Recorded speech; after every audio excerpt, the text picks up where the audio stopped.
little bit of a technical difficulty.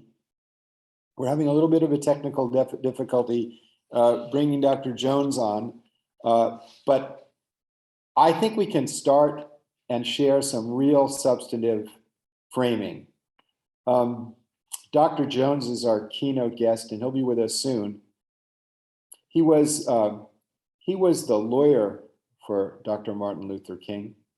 He also was instrumental in drafting 3 of the most important speeches of our time: the I Have a Dream speech, the speech at Riverside Church, in which Dr. King addressed the impropriety of the Vietnam War, as well as his position on larger issues like the Cuban Missile Crisis, and most importantly, the letters from the Birmingham jail. But while we're waiting for him, I want to quote from some of Dr. King's most important words to us, and that will just get us right in the right framework. I'm going to quote from Dr. King's Nobel lecture, and it's so timely. Recent events have vividly reminded us that nations are not reducing, but rather increasing their arsenals of weapons of mass destruction. The best brains in the highly developed nations of the world are devoted to military technology. The fact that most of the time human beings put the truth about the nature and risks of nuclear war out of their minds because it is too painful and therefore not acceptable does not alter the nature and risks of such a war. The device of rejection may temporarily cover up anxiety, but it does not bestow peace of mind and emotional security. In a day when vehicles hurtle through outer space and guided ballistic missiles carve highways of death through the stratosphere, no nation can claim victory in war. A so-called limited war will leave little more than a calamitous legacy of human suffering, and a world war, God forbid. We must not wage war. It is necessary to love peace and sacrifice for it. We've inherited a big house, a great world house in which we have to live together, Black and white, Easterner, Westerner, Muslim and Hindu, a family unduly separated in ideas, culture, and interests, who, because we can never again live without each other, we must learn somehow in this one big world to live with each other. We must now give an overriding loyalty to mankind as a whole in order to preserve the best in our individual societies. This call for a worldwide fellowship that lifts neighborly concerns beyond one's tribe, race, class, nation, is in reality a call for an all-embracing and unconditional love for all men. When I speak of love, I'm not speaking of some sentimental and weak response, which is little more than emotional bosh. I am speaking of that force which all the great religions have seen as the supreme unifying principle of life. Love is somehow the key that unlocks the door which leads to ultimate reality. I refuse to accept the cynical notion that nation after nation must spiral down a militaristic stairway into the hell of nuclear annihilation. And I believe that unarmed truth and unconditional love will have the final word in reality. And he ends, I believe that even amid today's mortar bursts and whining bullets, there's a hope for a brighter tomorrow.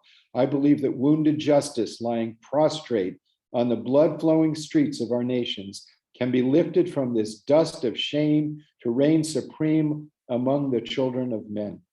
I have the audacity to believe that people everywhere can have 3 meals a day for their bodies, education and culture for their minds, and dignity, equality, and freedom for their spirits. I believe what self-centered men have torn down, men other-centered can build up. These words of Dr. King resonate today as we sit on the precipice of catastrophe as we are challenged exactly as we were then.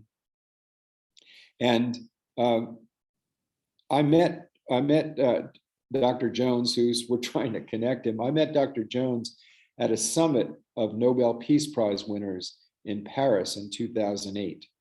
And I had the privilege of moderating a panel of a press event. And Dr. Jones was sitting next to me, and I didn't know who he was, and I didn't recognize him. And I asked him, and he explained that he was Martin Luther King's speechwriter. And I thought to myself, well, I thought Martin Luther King's speechwriter was God. And then I thought to myself, well, God works through all of us. And the idea of a person being the only person that God is working through, how ignorant of me. And I thought to myself, all of us have God working through us if we would but open our hearts. So I'm gonna bring on two of our guests while we're actually just trying to get technology with Dr. Jones. And I'm first going to introduce my dear friend, sister,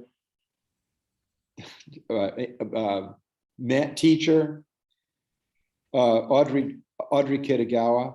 Audrey is the founder of the International Academy for Multicultural Cooperation, the president of the Light of Awareness International Spiritual Family. She's the former advisor to the Office of the Special Representative of the Secretary General of the United Nations for Children and Armed Conflict. She's a lawyer by training and an inspired heart by choice. And so I want to give her the floor. She is a leader with whom regarding whom I would say God works through her. Audrey, please. Well, thank you so much, Jonathan. And at that time that we are able to get Clarence Jones on, then, please, I will interrupt whatever I'm saying so we can hear from him, because there's a whole slew of questions that I would like to ask him. So I too am waiting with bated breath to hear what he has to say. And I really want to express my deepest appreciation to Marilyn Turkovic at the Charter for Compassion, and to you, Jonathan, for this special invitation to be on this panel today. And I also want to express my appreciation to Clarence Jones, who has given history and all of us some of the most inspiring and moving speeches given by Dr. King that lives beyond his physical life into immortality on the records of time.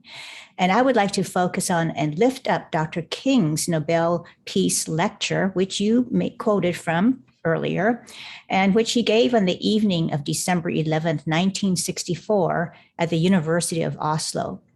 He pointed out in that speech that in spite of the advances in science and technology, there was a poverty of the spirit, and that we have not learned the simple art of living together as brothers, having allowed the internal spiritual to become lost in the external. To give some historic context to the events going on in the world in which Dr. King's speech was given, in 1964, that was the year following the historic March on Washington in August 1963. And I see that Clarence Jones has joined us right now. So I'm going to cede whatever I have to say to after he has given his presentation, since I am so eager to hear what he has to say. Thank you so much, Clarence Jones, for joining us now. Hi, how are you, ma'am? Fine, thank you.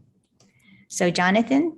Marilyn is the host, and Marilyn has been dealing with the issue that modern man has become a technical giant and a moral midget.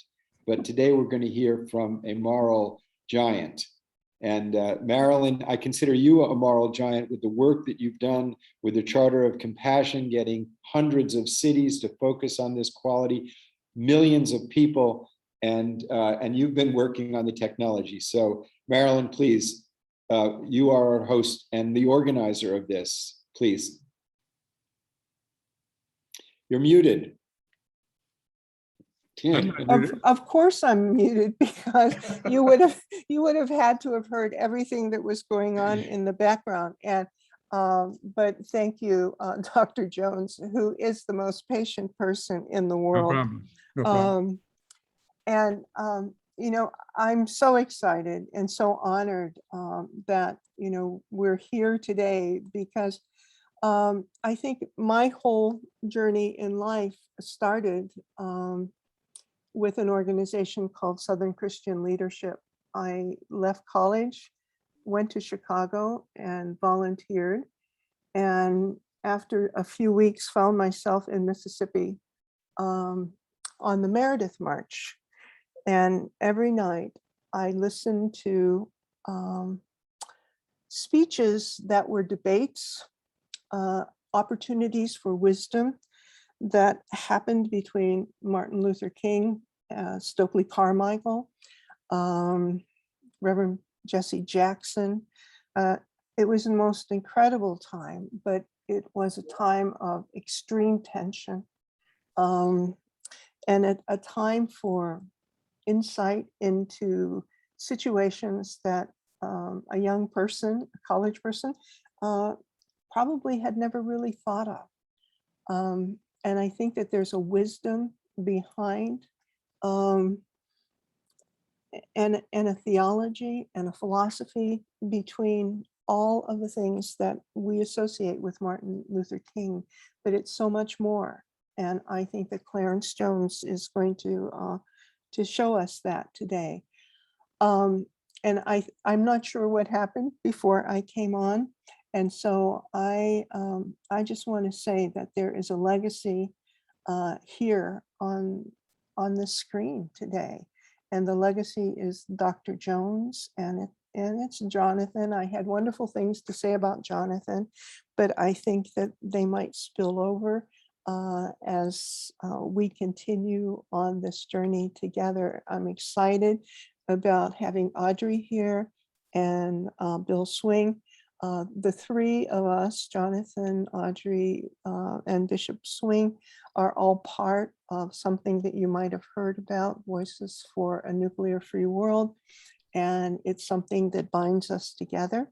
And so I'm going to turn this over to Jonathan, who might have already introduced Dr. Jones, but we'll take it from what you've done.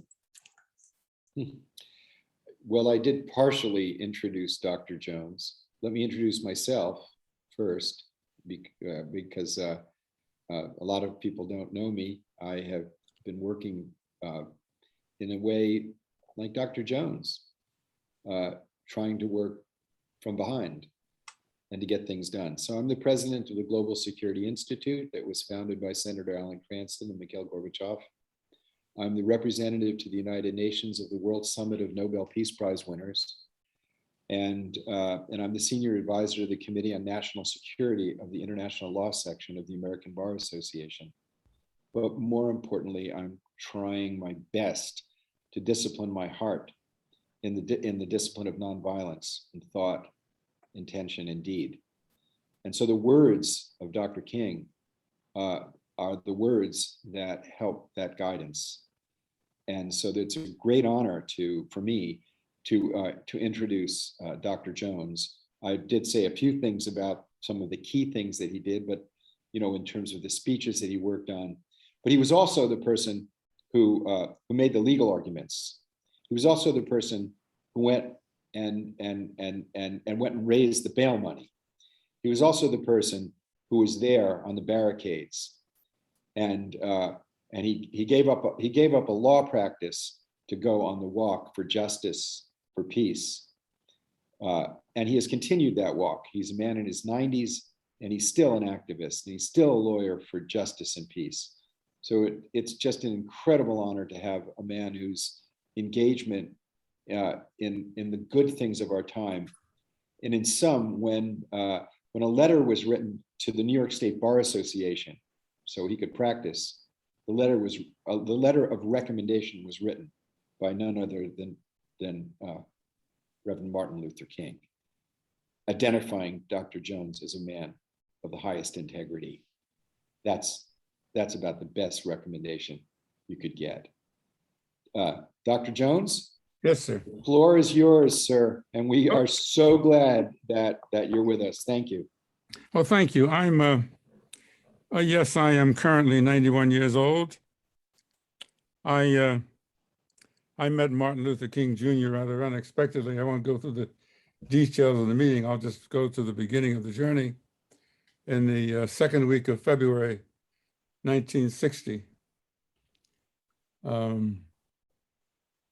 in Los Angeles, California. And for the next 7.5 years, I worked initially as a political advisor, then his personal lawyer, and then 24/7 Jeff's speechwriter until April 4th, 1967. If I am forced to bookmark Martin King's life and legacy for someone who worked so closely with him, remembering that the Southern Christian Leadership Conference was founded in 1979 by a group of Southern Black clergymen. The purpose of forming the Southern Christian Leadership Conference was to, in their words, to redeem the soul of America. That was before I met Dr. King.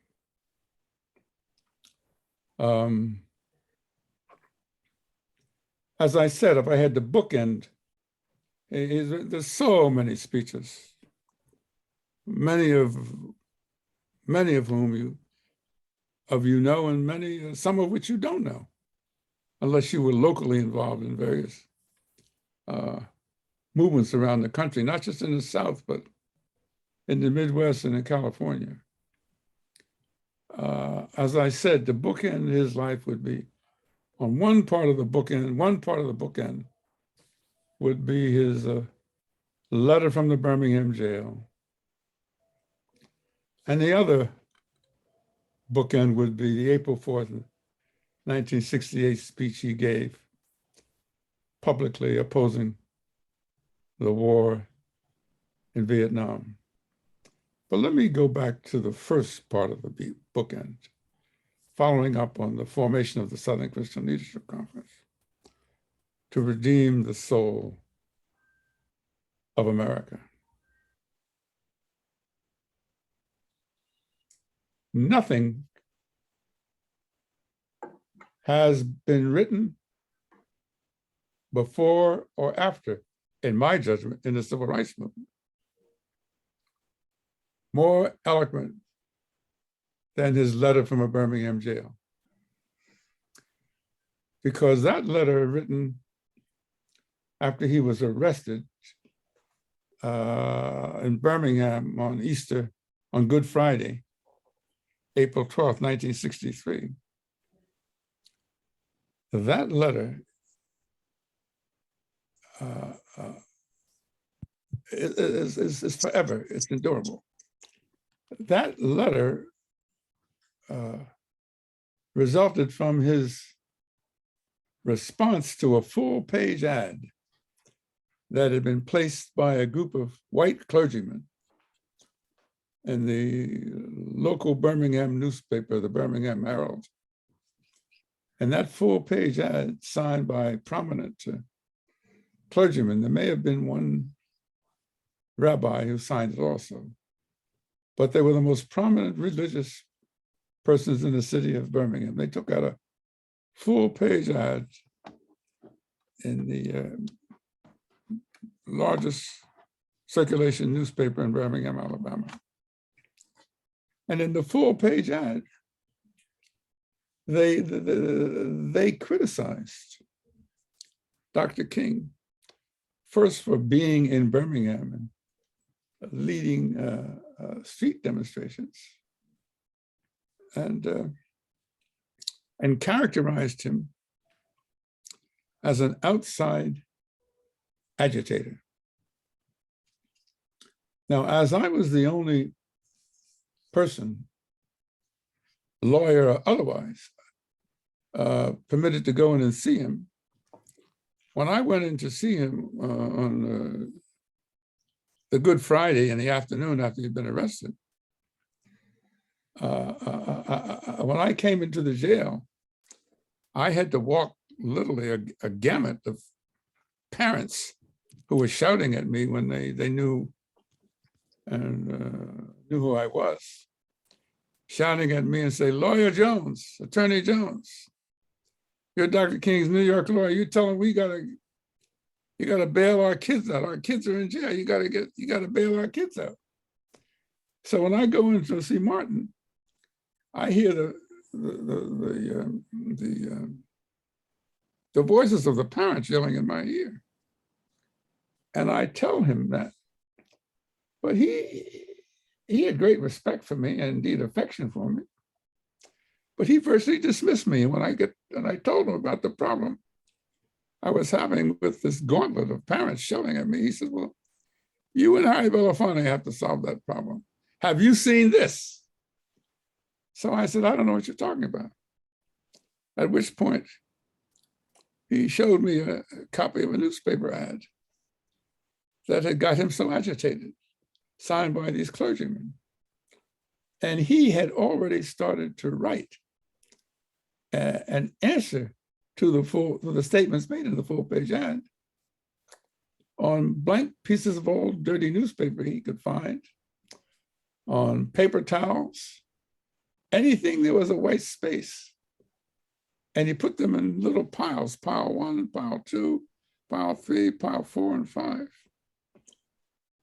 And he asked me to take these piles out, and I put them under my shirt and tie and give them to the secretary who worked for him with Wyatt Walker. Now, I just did what I was told. I never looked. I said, "Wyatt, whatever the woman's name, Dr. King is so agitated."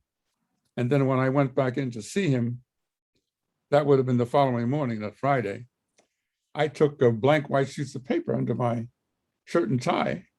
When I went to visit him, they didn't pat me down. Everybody knew I bore that heavy moniker of that was Dr. King's New York lawyer. First of all, I was dressed different than most people.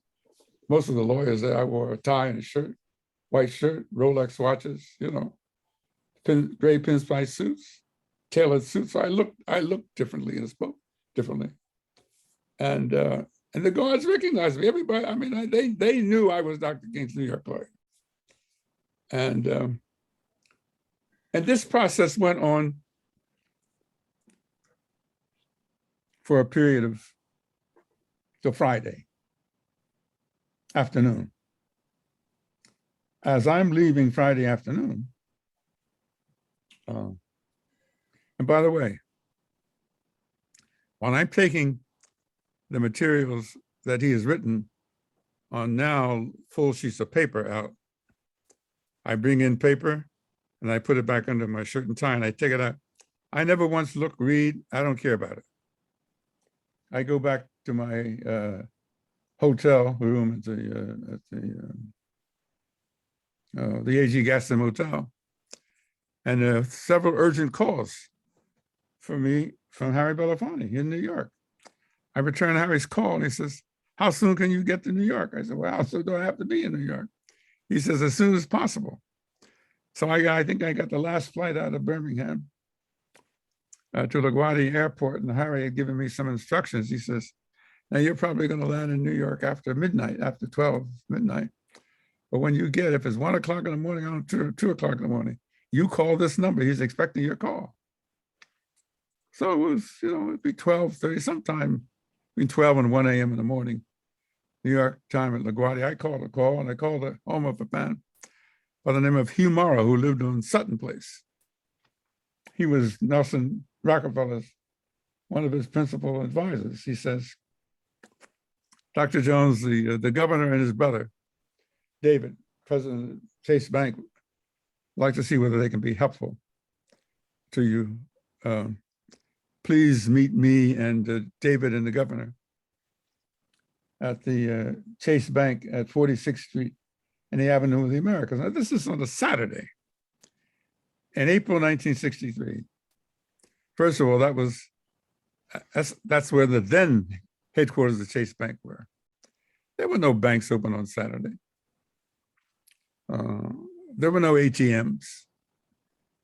So I go into this bank at Avenue of the Americas, and there's Governor Rockefeller and David Rockefeller waiting me. I go into the bank.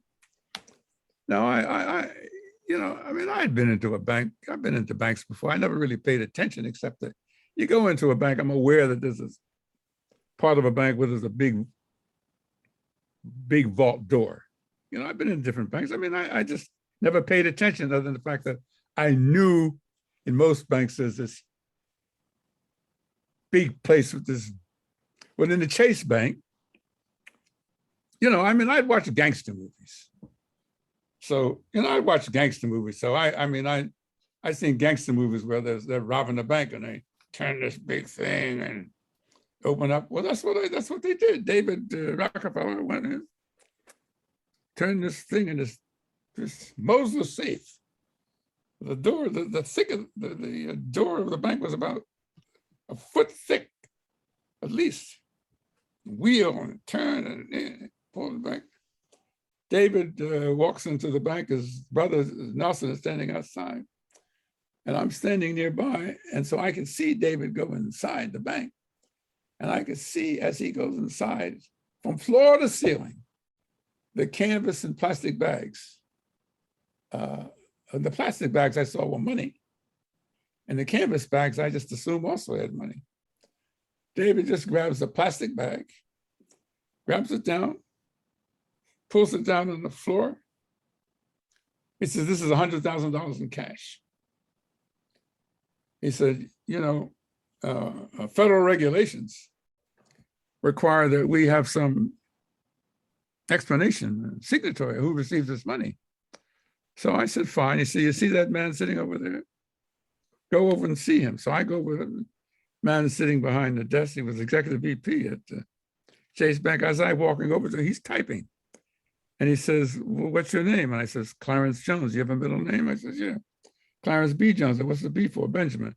"Clarence Benjamin Jones." He's typing. And I said, "What are you typing?" He said, "Well, bank regulations just require that we have some evidence of who we gave this money to." Now, what he was signing, what he was typing was a promissory note. Now, I'm a civil rights lawyer, but I also, my specialty was copyright law and negotiable instruments. So I knew something. I wasn't a dummy about law.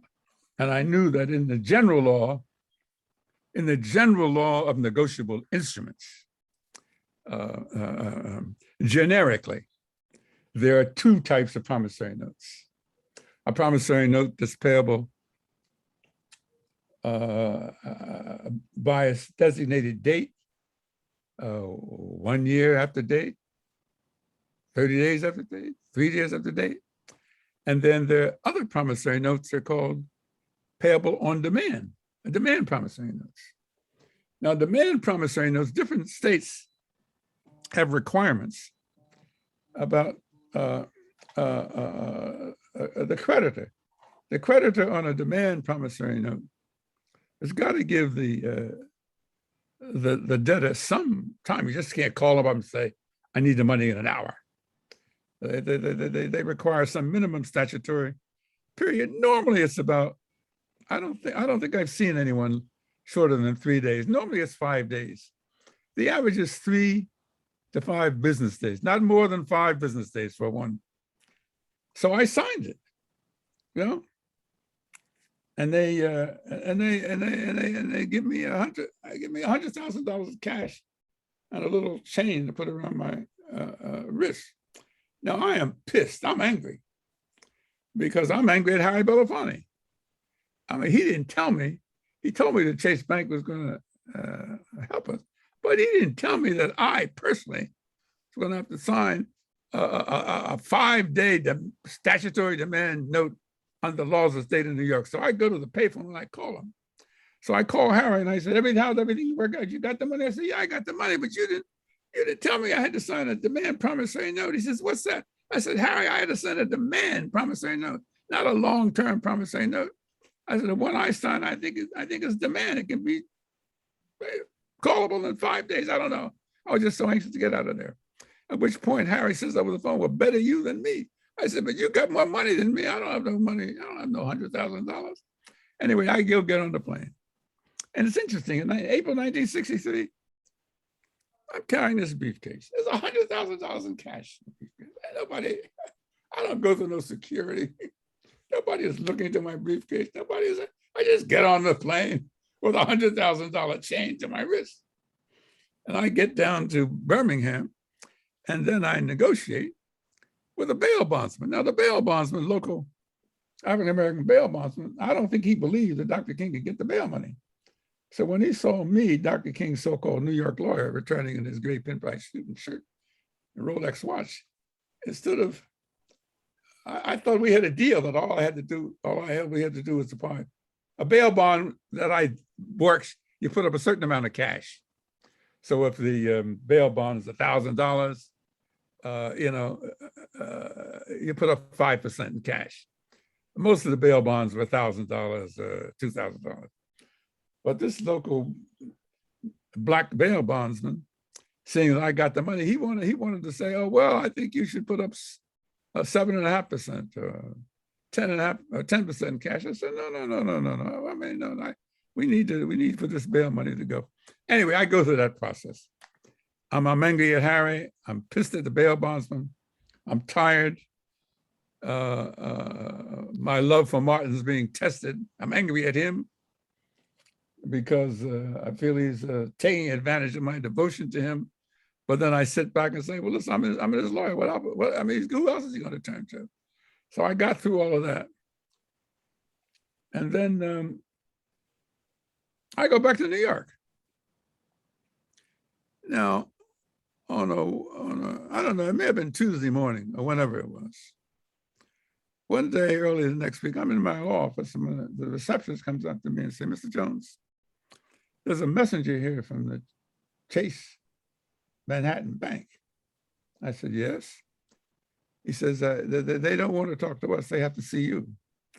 So I go out, and there's a message from the bank, and he identifies himself, and he asked me for some credentials to identify that I was, in fact, Clarence B. Jones. With my driver's license or whatever, I showed him to convince him that I was indeed the person that this letter marked personal confidential was indicated for. So he gave me the letter, I opened it, and inside was a promissory note that I had signed.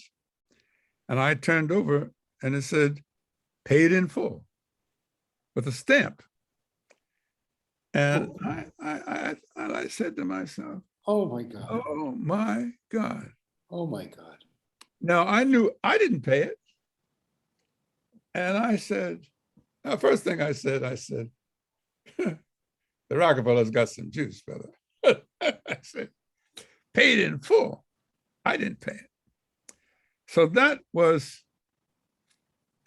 from a sidebar. I don't want to get, this is not the subject of our conversation, but that was the beginning of a checkered and conflicted journey with Nelson Rockefeller, who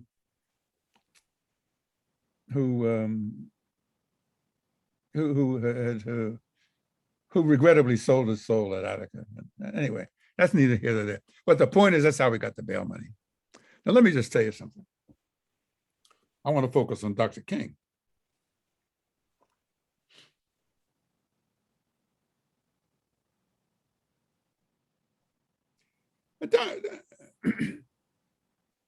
You know of him, Reverend Dr. Martin Luther King Jr.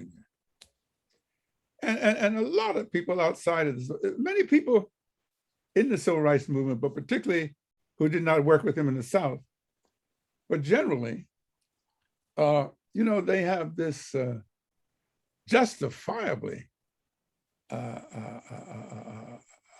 opinion of this extraordinary man, how gifted he was, and so forth. And they think of him as this gifted civil rights leader. But many of those people, both in the African-American community and white community, they sometimes too readily pass over or don't reflect that Dr. King was a minister of the gospel, a deeply religious minister of the gospel before he was a civil rights leader. He had an encyclopedic knowledge of the King James Version of the Bible, and different than most Black clergymen, had a deep knowledge of the Talmud. I mean, how many Black religious scholars know anything about Jewish history? It's one thing to know about your own religious history. How many Black Jewish scholars at that time? You understand what I'm saying? 1960 to 1960. How many Black? I mean, he was, yes, an erudite. I mean, first of all, he went to the Boston School of Divinity. Dr. King was brilliant. He was brilliant. He was a child prodigy in terms of his academic. But he used to resent the constant references to him being Martin Luther King Jr., the civil rights leader. Among those who were close to him, he said, don't they know that I was a minister of the gospel long before I was ever a civil rights leader? And he bristled. Now, this is important because as a civil rights leader,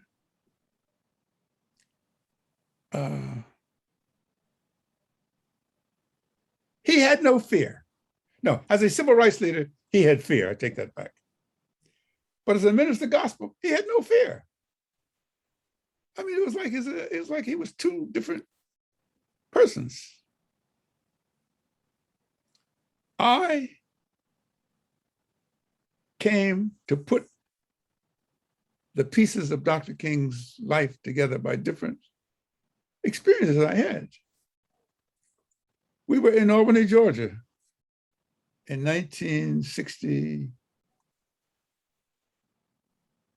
or 62, I can't remember. Maybe in 1962. We're in Albany, Georgia. And we were sharing a room together. It's late, but I've been working with Dr. Anderson, the Albany movement.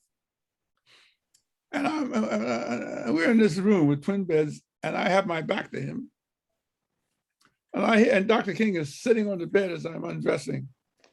And he said, you know, Clarence, you and Stanley Levison was a Jewish lawyer, Dr. King's accountant. He met Dr. King before me. He met Dr. King with Bayard Rustin. It is a travesty that Stanley Levison, who is like a giant in the pantheon of the civil rights movement of Martin King, has been diminished, and so few people knew about him.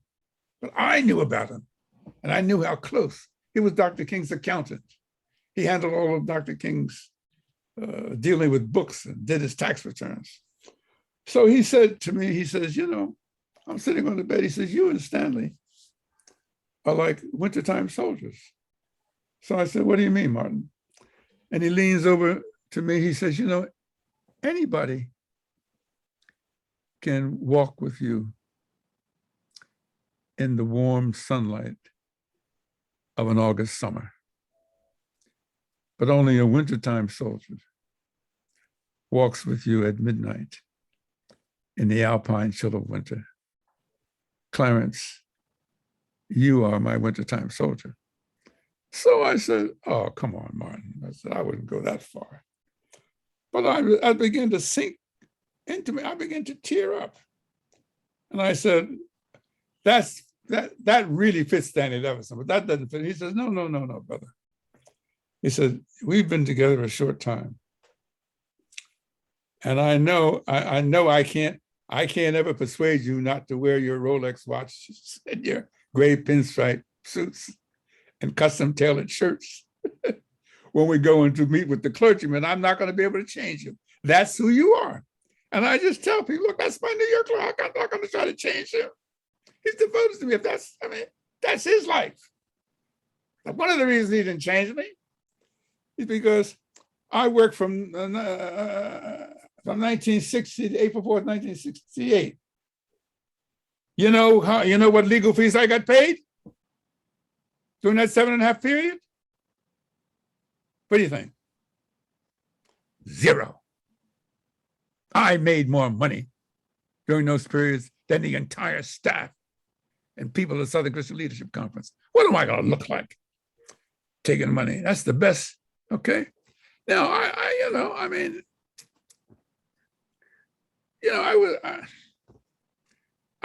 was raised by Irish nuns. My parents were domestic household servants. Father was a maid, my mother was a maid and a cook, my father was a chauffeur and a gardener. They didn't have any education. I was put on a Catholic boarding school raised by Irish nuns from the age of 6 to 14. You know what those Irish nuns used to tell me and the other colored boys they had? What do you think they said to us? Master Jones, every day. First of all, we had classes, about 20 students, 2 nuns teaching us. But you know what they said?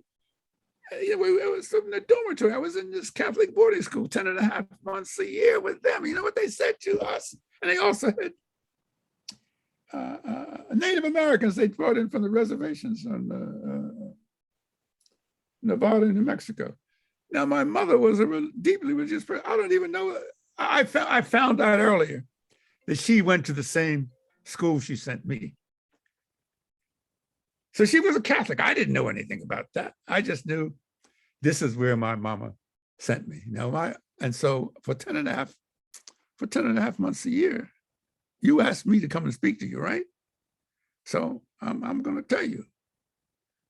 For 10.5 months a year, I'm looking up at this white skin, many of them had glasses, and this habit. And they said to us, if not every day, every other day, Master Jones, be a good boy. We love you. Jesus loves you. And you are beautiful. Hear me now. Master Jones, be a good boy. We love you. Jesus loves you. And you are beautiful. Now, come on now.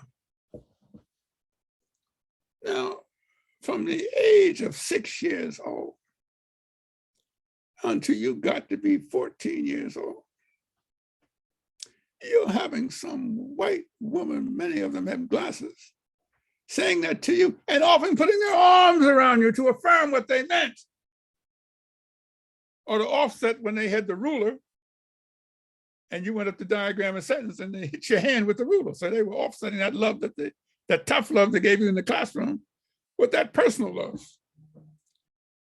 So you can imagine when at the age of 14, I went to public school. First of all, I was excluded. I didn't have to take any Latin in public school because I had more Latin. I had more Latin than anybody could have. Okay, but that's my early. So I shared that with Martin, and he said, well, how you end up working with me, a Baptist preacher? And so I said, well, the Lord works in mysterious ways. He has wonders to perform. I don't know.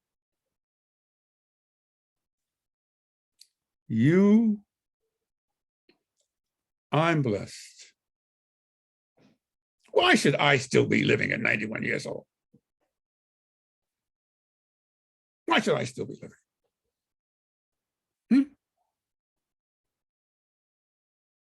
Medical issues, cancer. Last week, had vascular vein surgery in my left eye. I just took the bandage off yesterday because I was blind in my left eye for 2.5, 3 minutes last week.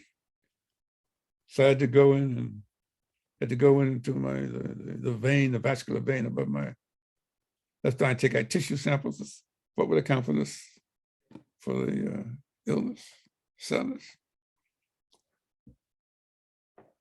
But from the age of 35 until 45 to 50 almost, I never smoked. I jogged 6 miles a day, 6 days a week. My medical people tell me today They tell me 15 years of jogging 6 days a week, 6 miles a day. And I didn't really like meat. I love fish and chicken. Now that was offset by the fact that I drank martinis every day.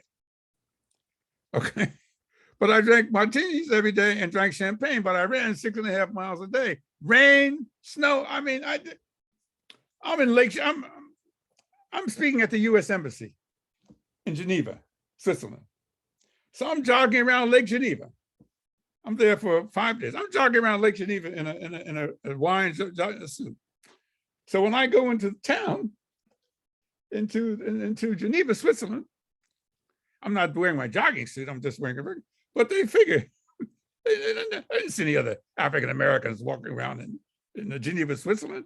But they figured this guy walking around in great white suit, white shirt, and so forth, that was the same guy who was jogging. So I got more free meals. I tell people, oh, I love Geneva because all the restaurant owners would invite. And then when I found out, they found out that I was a lawyer for Martin King, oh man, you would have thought I walked on water. Give me the world. Now, why do I tell you these things? It ain't about me. No. I'm just an accident in history. You know, someone asked me, if you had not met Dr. King, what do you think your life would have been? And I said immediately, I would have ended up as an amoral, empty-headed, very rich Negro. That would probably would have happened to me. Okay. But let me tell you something. You are accidentally blessed. You were accidentally blessed because you're looking at me. I'm 91 years old. Okay. I'm not telling you what somebody told me. I was just, before we were trying to get on, I'm in the process of writing a tribute to Andy Young, you know, and I'm thinking about how Dr. King insisted that I had to go meet with him to hire Andy Young in 1962 or 1964. We had, because Dwight Walker left.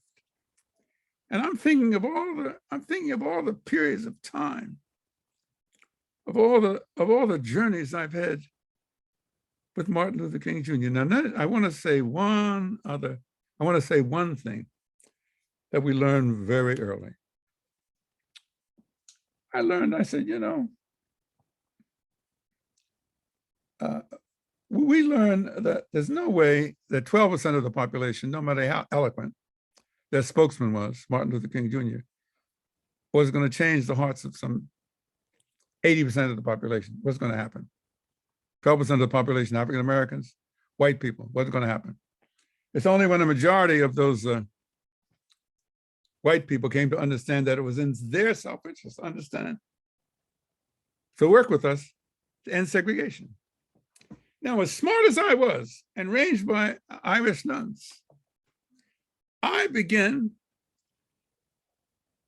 to think and look very carefully. And Martin and I would share this. I said, you know, Martin, I said, there are white people and there are white people. I said, now, I was raised by Irish Catholic nuns, but I can tell you all those white people we see, they may look white, but they're not all the same. And the thing that we both noticed early on, I said, there were white people who looked like they looked from a distance until you got up close and talked to them. They looked like any other white people, except they were Jewish. That was one of the most profound discoveries in my life. I'm not a bashful person. So I go up and I see some white woman or family work. I said, Miss So-and-so, I said, you know, I'm Dr. King's lawyer. Why are you here? Why are you here with us? And she would say, you know, Attorney Jones, I'm here because of my grandmother. I said, well, really? She says, did you know anything about the Holocaust? I said, I sure do. He says, I'm here because that's what my grandmother would want me to do. Do you hear me? I'm crying because I said that I didn't have that experience one time. Listen to me. I didn't have it like it was like a one-off.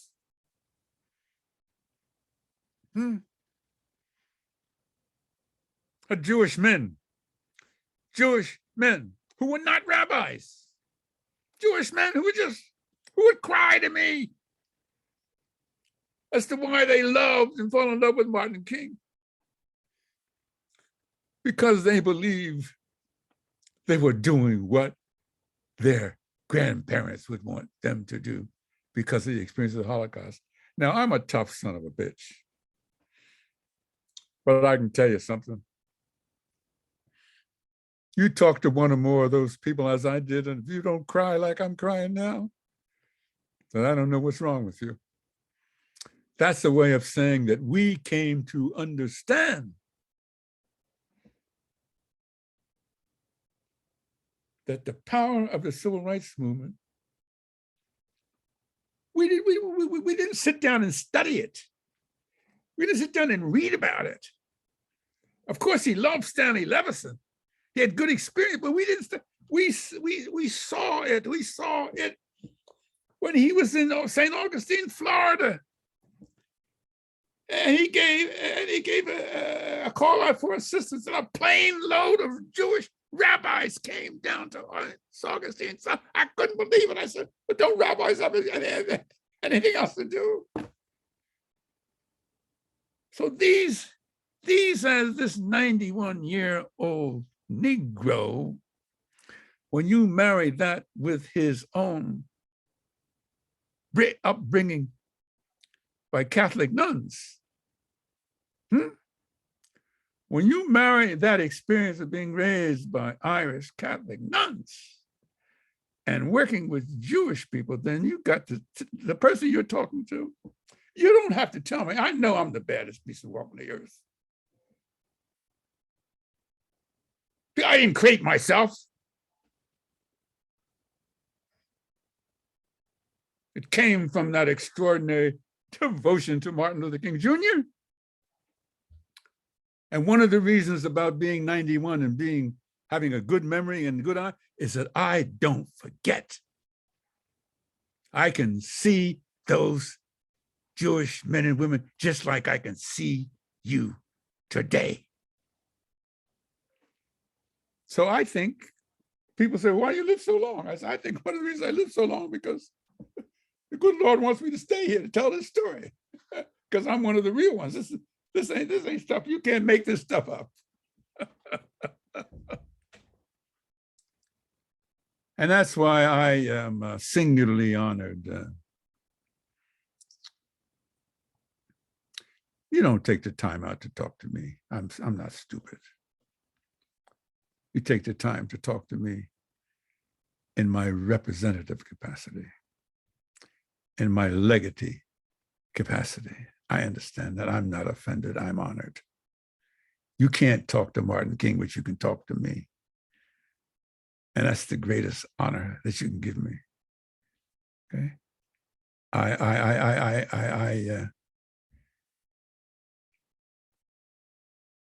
Early in my life, I would say that I don't think I'm worthy. But on the contrary, I am worthy. I think I am exactly the person you can be talked to. Now, one of the saddest things, one of the saddest things we got to deal with is, and I've been talking about it, is the ascendancy of the Black Lives Matter movement in dealing with this police brutality. But what I've seen, what has happened, I've seen some segments of the Black Lives Matter movement go off in a direction that is so offensive. They are turning to Jewish people and saying, well, Israel got a problem with the Palestinians. Israel hates all blacks anyway, and we don't want you. So I'm saying, where is this craziness coming from? And so I have talked about it with black clergy. And I've said to them, you dare not be silent. You cannot talk to me and sing the praises of Martin Luther King Jr. You dare not be silent. And you see these rise in episodes of anti-Semitism against our Jewish brothers and sisters. I don't have the answer to the Palestinian question. And neither does Israel. They're struggling with it. And neither do the Palestinians. They're struggling with it. But I'm not going to have some, and what is crazy, you know what's crazy? Out here, I couldn't believe it. I see young Jewish students buying into this crap. And I'm saying to myself, where does that come from? And so one of the things which I don't have to deal with, I wish I didn't have to deal with, but I have to deal with it. Because if I don't go after them with hammer and tongs, if I don't try to knock some sense into their head, they will destroy everything that Martin King and the Jewish community work for together. They'll destroy it. I don't want there ever to be a question among the member of the Jewish community that when there's an incident of anti-Semitism, that there's 1 ounce of hesitancy that a black civil rights leader wouldn't be there. And they better not tell me that the reason they're hesitant is because of some nonsense about the Palestinian question in Israel. Well, let Israel and the Palestinians solve the goddamn question. But don't tell me their failure to solve it is going to prevent you from doing what is morally right and your responsibility. So they know they do not want to bring no Black Lives Matter movement leader to me, because I will chop them up and take them out. I have an obligation to do that because that's what Martin King would want me to do. I should add, nonviolently. With love. Yeah, I love them. I love my misplaced Black brothers and sisters. What I don't understand is what's going on in some of these universities where a young Jewish student, how can a young Jewish student get caught up in this nonsense? I mean, how can I be more? I mean, I don't understand it. I'm more defensive, defending their heritage than they are. They get caught up in this nonsense. Anthony is really, well, I'm probably preaching to the choir, knowing, but I mean, I'm talking too much. I just want you to say you honor me. You didn't know that after all the difficulties of getting on, that you're going to have to listen to this, right? You didn't know that. Well, you came into my house. I welcome you into my house. But having come into my house, you had to listen to what I have to say.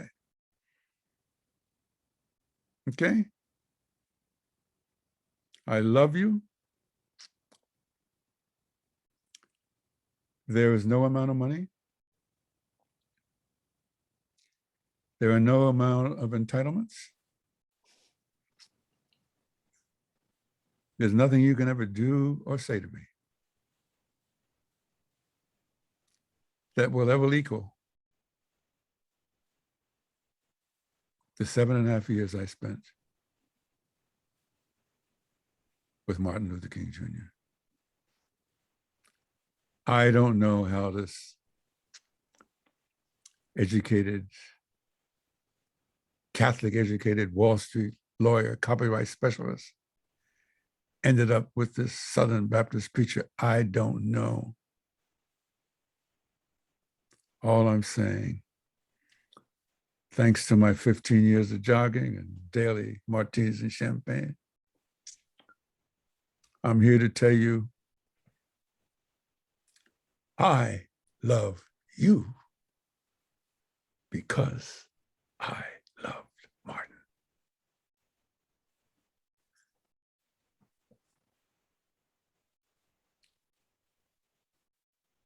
I'll take any questions. Dr. Jones, when I met you in Paris at the summit of the Nobel Peace Prize winners. Get out of here. That's right. Jonathan Wright. And I didn't recognize you because I didn't know about the hidden hand, the hand in the hand. It goes back to Mahavir, who came up with the idea of ahimsa and nonviolence. Yes. The Hindu dimension Yes. of Reverend King. Yes. And Gandhi. You got Jewish, you got Christian, you got Hindu, you got Yes. the whole thing. And then you said that you were Martin Luther King's speechwriter. And I thought to myself, God was Martin Luther King's speechwriter. Come on now. Yeah, that's what I thought. That's and then right. I said, now I know that I was right. Yeah, God was right. You're right. But God's got more than two hands. That's God's right. got more than four hands. That's right, brother Jonathan. That's right. God's got a lot of hands. He And does. a lot of hearts. And my dad was one of those Jewish activists, supporters, and he produced the Lena Horne song Now. Yeah, my dad produced that, the first civil rights song that was to Havana Gila. Oh yeah, I'm listening to you, Granoff. What's wrong with me? I'm stupid as a dumb. I'm dumb. I got it. Now, I want to hand over the platform to a man of the cloth who, like Reverend King, has really devoted his life to building those bridges that our great leader called us to do. The Right Reverend William Swing, Bill, 26 years, the Episcopalian Bishop of California. He was the guy who really, really invigorated the light at Grace Cathedral up on Nob Hill for the whole thing, working on homelessness and every social justice issue. And then when he retired from that, he helped, as a visionary, created the United Religions Initiative, which is the world's largest interfaith organization, bringing people together of different faiths. And I worked with him in a group called Voices for a World Free of Nuclear Weapons. And when I found out that he brought George Shultz to the group. Come on now. Yeah, and William Perry, former Secretary of Defense. Get on out of here. Yeah, so he's with homeless people, and he's with secretaries of state. And what I found working with him was he treats everybody the way you just treated us, Clarence, the way you just treated us, which was, wow, Ubuntu. I am me because of you. You just touched my heart. I'm tearing up, and I want to let Reverend Swing share a little bit with you. Wow. First of all, Dr. Jones, I'm just stunned. I'm honored. I look at you. When I look at you, go ahead. I'm sorry to interrupt you, but when No. I think the people memories come flooding back. Oh, good. I remember the role of our religious leaders. I'll keep quiet, sir. No. I'd love to hear that, but I think the people in Geneva were right that you do walk on water. in a wine-colored jogging suit. There you go. Secondly, you would have made a great preacher. You've misused your life. Well, you should have been in a pulpit someplace. You know what? My sons and my friends in the civil rights movement, they tell me that, and I said, well, you know, this process of osmosis. When I wasn't around business people, I spent so much time around preachers. You know, I mean, yes, I don't mean like a few days. I mean like years and years in their presence, listening to them, being at their home, listening to them preach. You know, I mean, I guess I could have. I don't know. Well, one of the things that came out to me today was your deep commitment to the Jewish people. I wasn't expecting that. That caught me completely off guard. And I'm so glad to hear that. Well, you know, I think that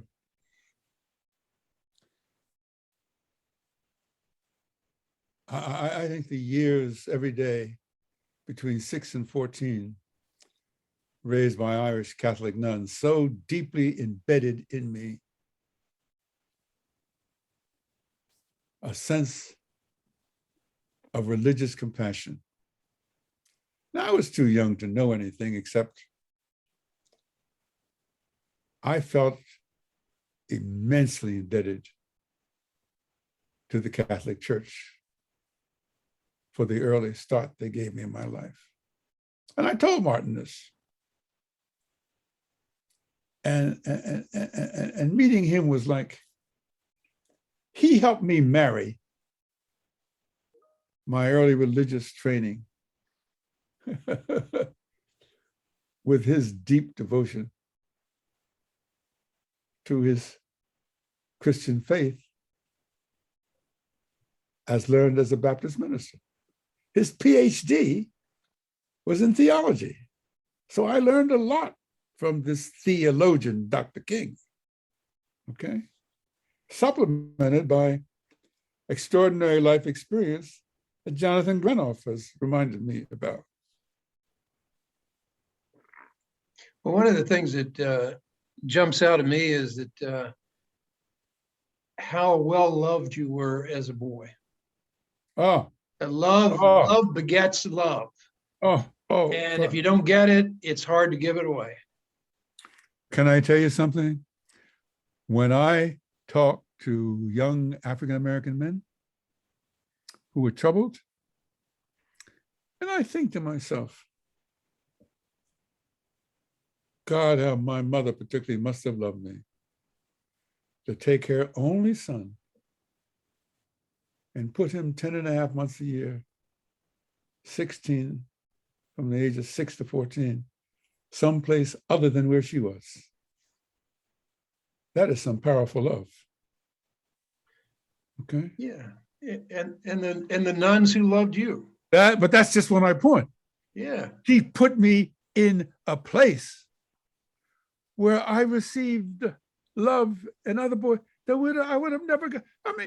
I mean, there's no way in the world that a young Negro black boy is going to have a white nun put his arms around him, looking down through her glasses and telling you that, Master Jones, be a good boy.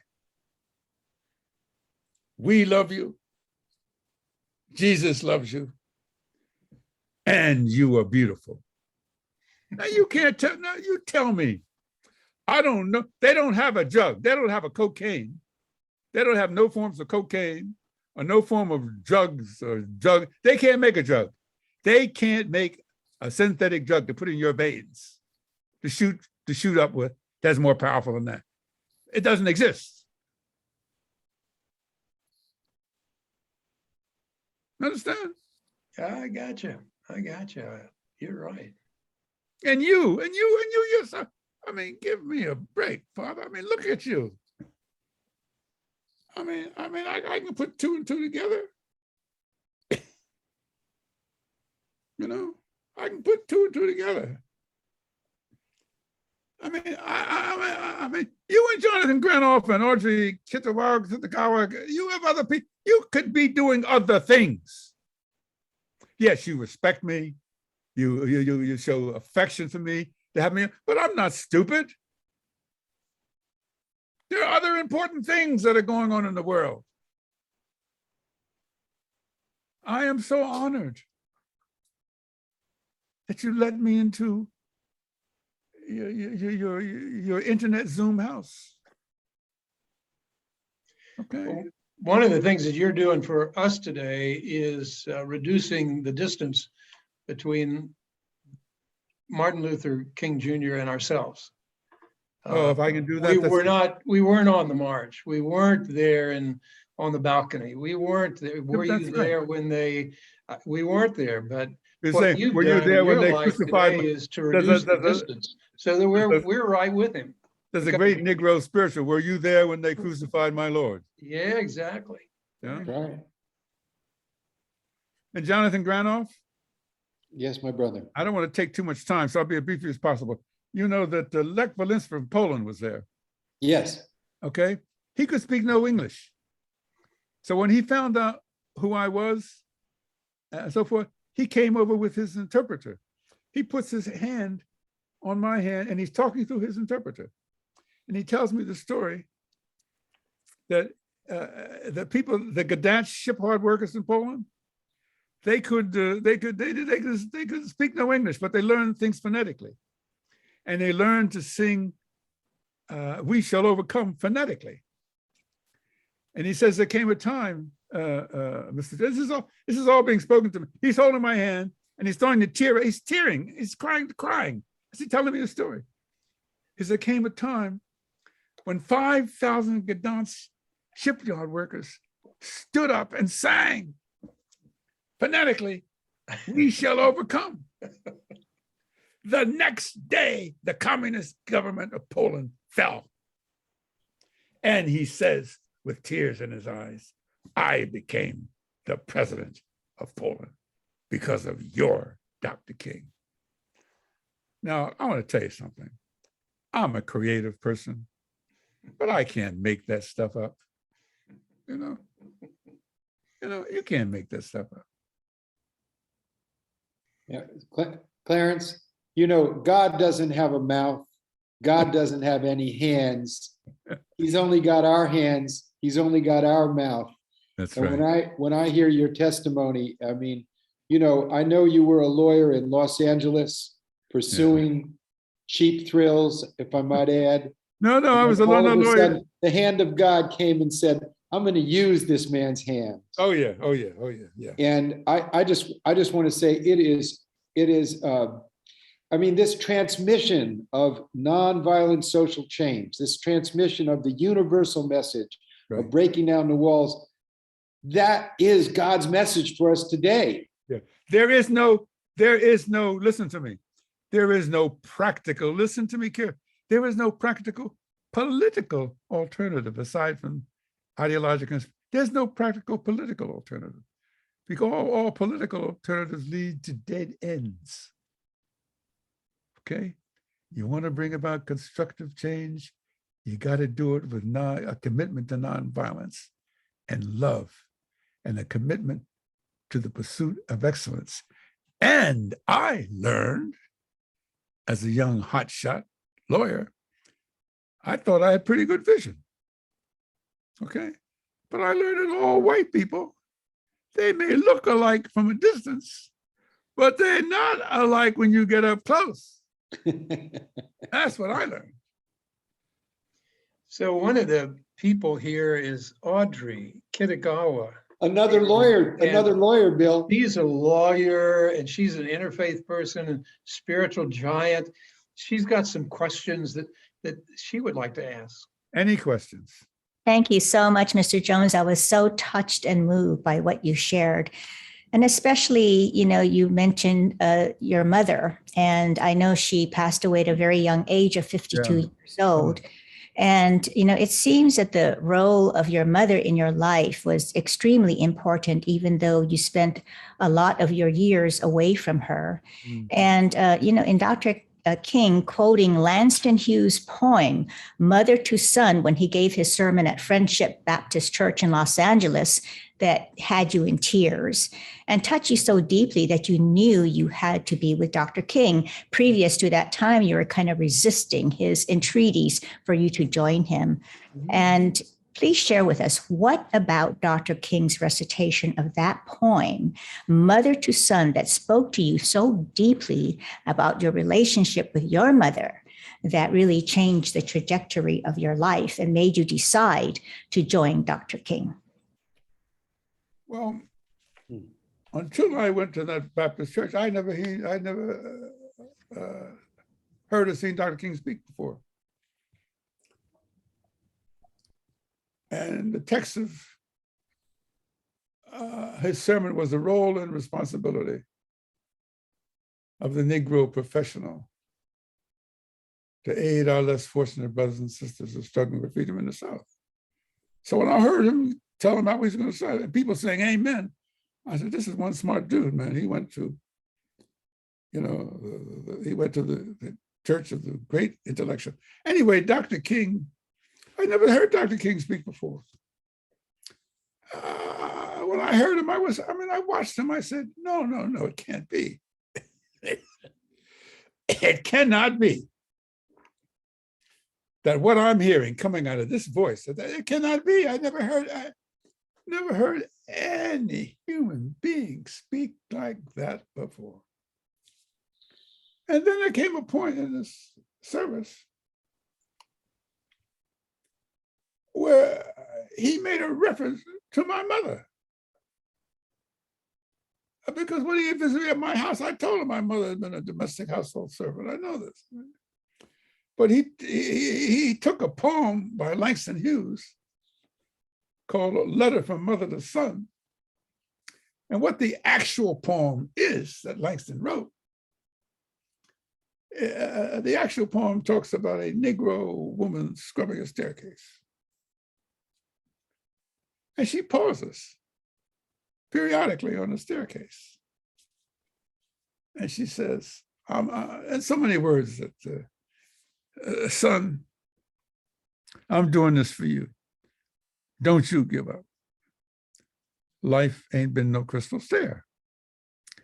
Well, when he quoted that poem and he made my mother, whom he never saw, but whom he heard me describe to him, when he made my mother the actor in the revised Langston Hughes poem that he had revised in order to make my mother the actor, I'm in the church and I start to cry.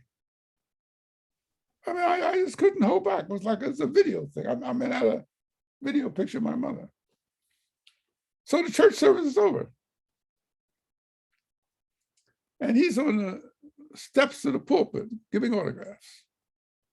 And as I walk over and I get near him, he says, you know, I never mentioned your name, Mr. Jones. You know, I never mentioned your name. I didn't say anything. I just walked up to him. When I got to him, I grabbed his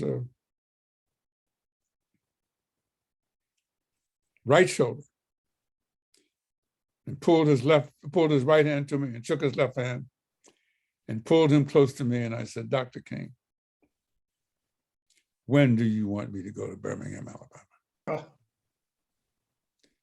And in my book, I call that Wow. The Making of a Disciple. In my book, I call that. That transformed me. My mother never saw me graduate from. My mother, I graduated, I went to public high school, voted most likely to succeed, President of the Honor Society, class speaker, valedictorian. My mother saw me do that, but she never saw any other part of my life. She knew that I got into Columbia College on a scholarship. She never saw me graduate from Columbia. She never saw me go to law school. She never saw the grandchildren that she would have had she lived. She never saw any of that.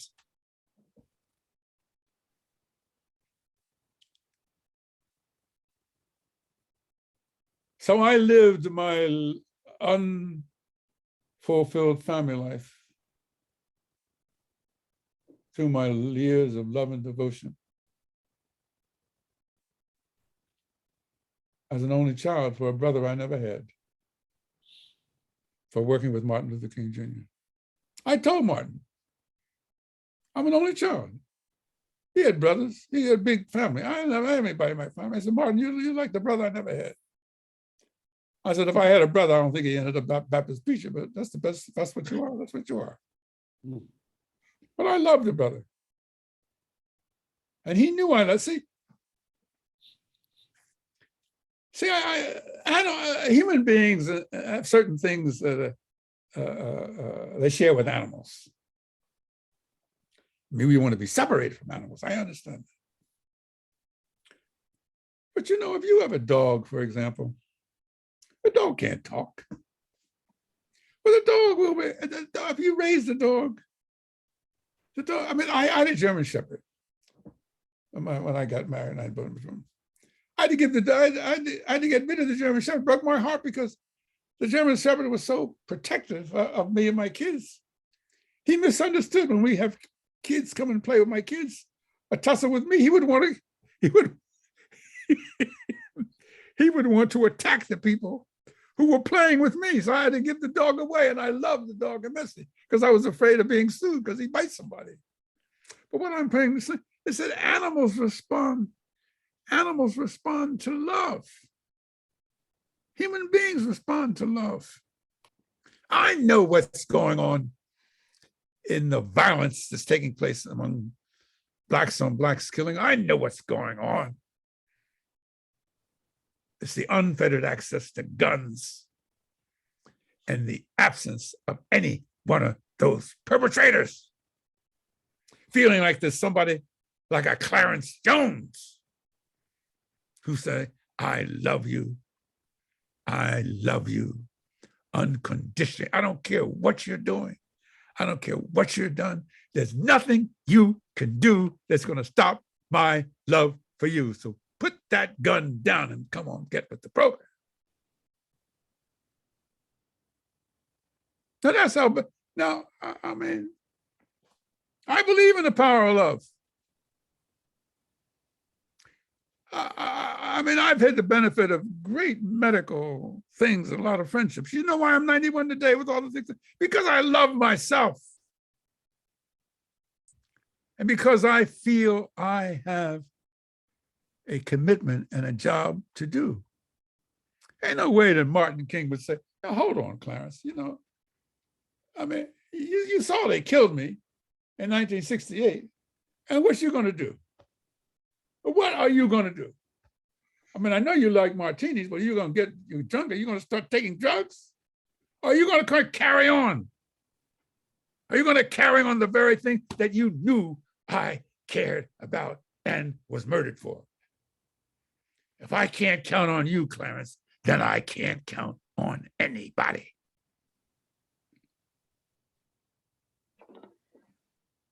So I'm 91 and I will not disappoint Martin Luther King Jr.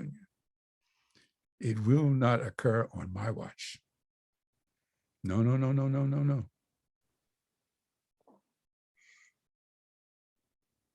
You want me to turn against my Jewish brothers and sisters merely because their grandparents or something and they still have an affinity for Israel and Israel's got some cousin about? You want me to turn against them? Is that what you want me to do? Not in my lifetime. Not in my lifetime while I have a breath I can breathe.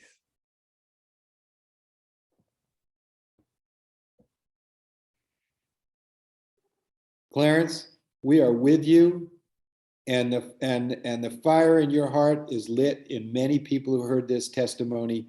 I want to make sure that we do some more of this. If you got some more juice, this has got to get in front of the American Bar Association. Lawyers got to step up like you know did. what the American Bar Association did for me, don't you, Janet? Yeah. I mean, I was astounded. I mean, they gave me the Thurgood Marshall Award, okay, which I was pleased to have. But little did I know that who was going to speak and present the award in tribute to me was President Obama. I couldn't believe it. I mean, you could have knocked me off with a feather. I said, what? When they told me that President Obama was speaking in behalf of, I said, what? This is, I couldn't believe it.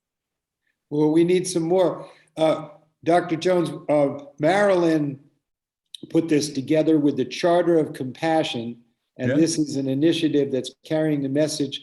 We got to hand it over to her to let us bring us home. Okay. And we got to, I mean, I know I'm speaking on behalf of thousands of people that heard this. Well, let me say to you. Thank you.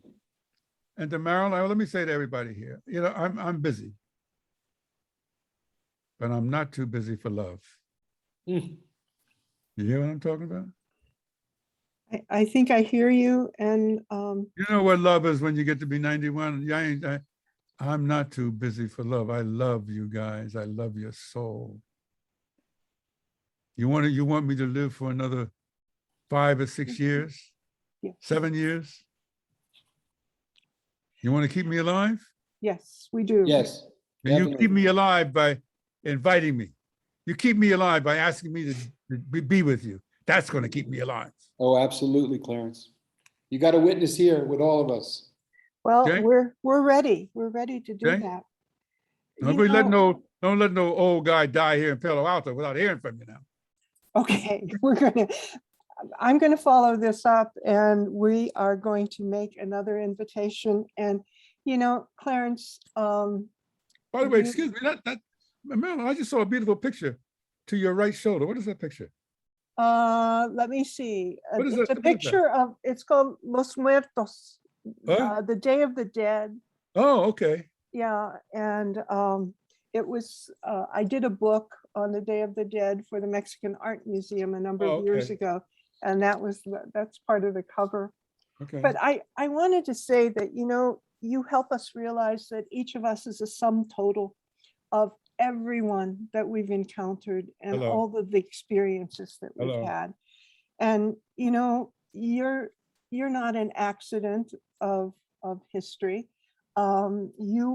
You're like a purveyor of history for us. You speak just not only to the heart, but you speak to the soul. And Right. I was in India a number of years ago, and this is a little bit like your story that you had with Lech Walesa, who I think really helped us to begin to understand what solidarity with the Yes, yes. Solidarność was all Yes. about. Yes. But in India, I was at a school assembly, and the students started to sing Hum Honge Kamayad, and I joined in.